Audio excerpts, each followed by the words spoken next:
Hosted by you / not okay today 6850. My wife, 37F, and I, 40M, met about 14 years ago and have been married for around 10. We have two wonderful kids, 6 and 4 years old. Despite the years, to this day, she remains the most beautiful and smartest woman I've ever met. She's been my reason to live since we got married. Although we've faced some hardships, we were once very happy. A few years into our marriage, we bought a house that we loved, even though it was far from the city center. Life was good until my wife became seriously depressed after giving birth to our second child. To help her, we sold our house because my long commute made it hard for me to assist at home, and she also wanted to go back to work. We rented an apartment closer to the city, just 15 minutes from my workplace, but the rent cost 3 times more than the monthly loan repayments for our previous home. Financially, it was a huge burden as we could only depend on my salary, but I wanted to be there for her. Then, just 3 months after moving in, COVID hit, and we were stuck at home for a long time. My company implemented work from home policies, which made our move seem pointless. Her depression worsened. She tried various ways to earn money from home, like selling stuff online, blogging, and trading, but nothing worked. She also enrolled in courses but didn't finish them. She felt responsible for not being able to contribute financially. I did my best to support her and assured her not to worry about money, that I'd take care of us until she found a job she liked. When COVID restrictions eased a bit, she enrolled in a business seminar that's held every few months, either locally or abroad in some other country. The content of this seminar is concerning. I listened to recordings of past gatherings, and the speaker spouts some truths, like if you keep doing the same things, you'll end up with the same results, while also often promoting questionable life choices, like having affairs and living a selfish lifestyle, to say the least. My wife herself admitted the content was garbage but insisted on attending because, despite this, some of the attendees happen to be financially successful people and, according to her, she can seek financial advice and make business connections. She also happens to love traveling, which is probably the main reason she likes going, especially when it takes place abroad. On the bright side, she came back from the first seminar abroad motivated to start a new business. On the other hand, she brought COVID back with her that time. We all got sick, and with my kids still burning with fever for days, she just kept talking about wanting to go abroad for the next seminar. I snapped, and we got into an argument, but this didn't stop her at all. That year, she went to 4 seminars abroad, leaving me alone to juggle work, house chores, and childcare for around 2 weeks each time. My kids missed her badly, often crying and asking why their mom wasn't home for days. Her parents helped sometimes, but it was still tough. They also disapproved of her behavior and kept constantly telling me that she was being selfish, that she didn't used to be like this, and that she'd stop at some point. She promised she'd only attend for that year since she had already paid for the seminar's yearly membership fee, which cost over $5,000. The following year, she didn't go, but I could see she was constantly irritated. Despite this, after receiving financial aid from me and her parents, she focused on her business, which started to take off after some struggles, and she is not depressed anymore. She also started partially contributing towards our finances as well from this year. Early this year, she mentioned wanting to re-enroll in the seminar. Hearing that brought back all the tough memories from last time. We argued, but she enrolled anyway, promising to only attend domestic ones, which would take only 2 or 3 days at most. Nonetheless, our relationship has been strained ever since.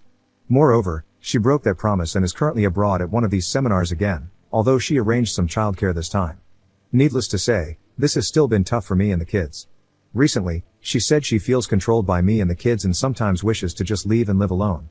The reason? She loves traveling, the seminar after parties are a lot of fun, and she feels we're in her way of freely living the life she wants. That in reality, there are so many more things she'd like to do but doesn't because of me and the kids. Just to clarify, other than these seminars, I've never prevented her from doing anything she wants. Honestly, I don't even mind her going abroad at all. I know how much she loves traveling, and I'd be more than happy to take care of the house and the kids, or even go together with her. It's just mentally exhausting to be single parenting alone for days while she goes to listen to this so-called financial guru. I've been seriously depressed for months because of this. Despite everything, I still love her, but I feel our marriage is falling apart. Thoughts of ending everything once and for all have crossed my mind, but I think about our kids and try to stay strong for them. Honestly, I don't know what to do anymore. There are just so many thoughts in my head right now. Can I save my marriage? Update 1 month 2 weeks later. I just found out my wife has been cheating on me with multiple partners for the past 2 years. I'm in shock, and I really need some advice right now. My wife, 37F, and I, 40M, have been married for 10 years, and we recently celebrated our anniversary. We have 2 wonderful kids together. Since the beginning of the year, things have been off between us. She's been acting strangely, irritable, avoiding me, and we haven't been intimate much. Some days she's happy, and on other days, she's fully irritated. Sometimes she's a great mother to our kids, while at other times, she wishes they had never been born. Recently, I had to go to the urologist for a UTI, and the test suggested it might be an STD. This was a huge shock because I've never been with anyone other than my wife since we started dating. Right now, she's away at a so-called business seminar, which I talked about in a different post. She has been keeping diaries for over a decade, and out of desperation, I read them for the first time ever. It turns out she's been having multiple affair partners for the past 2 years. In particular, there was one affair that lasted over a year, and it seems part of her irritability was due to her lover moving on to someone else. I also discovered she has a hidden Tinder account and has been meeting with other men regularly. I am devastated beyond words. I feel lost and unsure of what to do, especially since we have 2 little kids who mean the world to me. I need some advice on how to handle this situation. Should I confront her immediately? Should I consult a lawyer first? How do I even begin to process this betrayal and protect my kids through all of this? Thank you for any guidance you can offer during this incredibly difficult time. Second update 1 month 1 week later. Thank you all for your invaluable advice and support. It has been a tremendous help during this difficult time. After my last post, my in-laws kindly offered to look after the kids while my wife was away at her seminar. They remain unaware of the turmoil I've been experiencing. I used this time to go through her diaries and take pictures of their contents. Each entry felt like a stab in the back, leaving me in a state of shock and disbelief. I just don't recognize the person I thought I knew and loved for over a decade anymore. To avoid going into too much detail, the revelations in the diaries would make any movie or TV series I've ever seen pale in comparison. She has been involved with at least 6 different men over the past 2 years. These affairs occurred not only during her so-called seminars but also during short business trips, dinners, and other supposed work-related events. Meanwhile, I was at home, taking care of the kids and naively believing I was supporting her career. Some entries vividly describe how great these encounters were for her, all while expressing gratitude towards me for being a devoted husband and father, without a single trace of remorse. This lack of guilt and the extent of her deception make me question her emotional and mental state. While reading through the diaries, I felt an overwhelming sense of despair and seriously contemplated sewer slide. In the end, I sought refuge with friends for a few days, as I felt I couldn't be alone, otherwise, I might have done something irreversible. They supported me a lot during this time and helped me get in contact with a therapist. I'm now attending regular therapy sessions once a week. They also helped me get in touch with lawyers specializing in divorce. I'm also receiving treatment for my STD as well. Returning home after picking up the kids from my in-laws was an emotionally devastating experience. I couldn't bring myself to smile at all.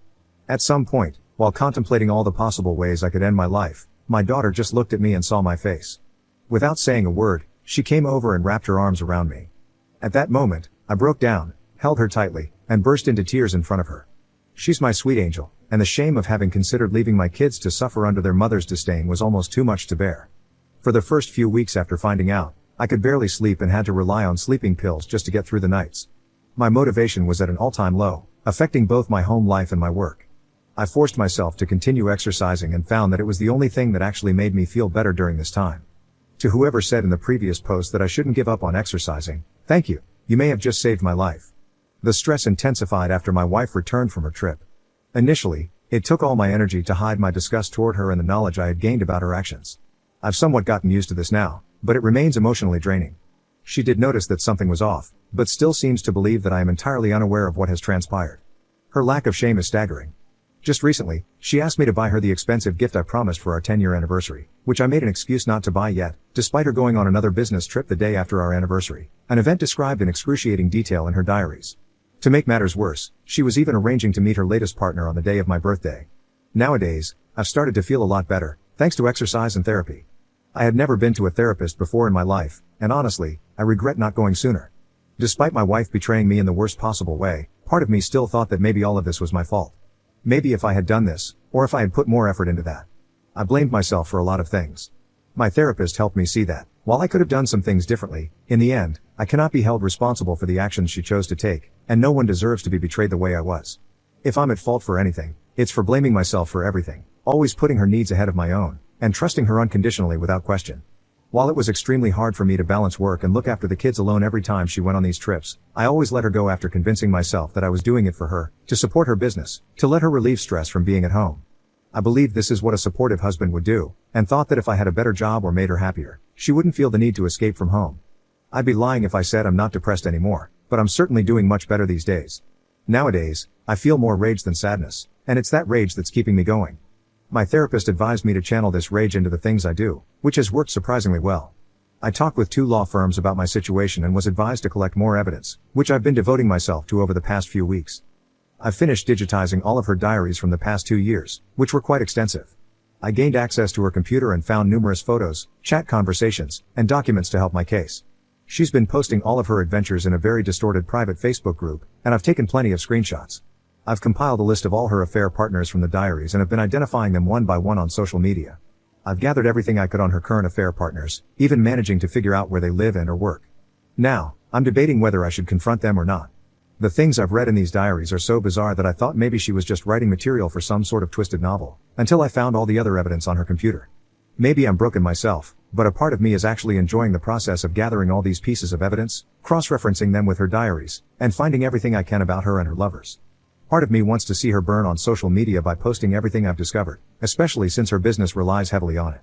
But I'm holding back, knowing it would also affect me, the kids, and her parents, who have been nothing but kind to me since we got married.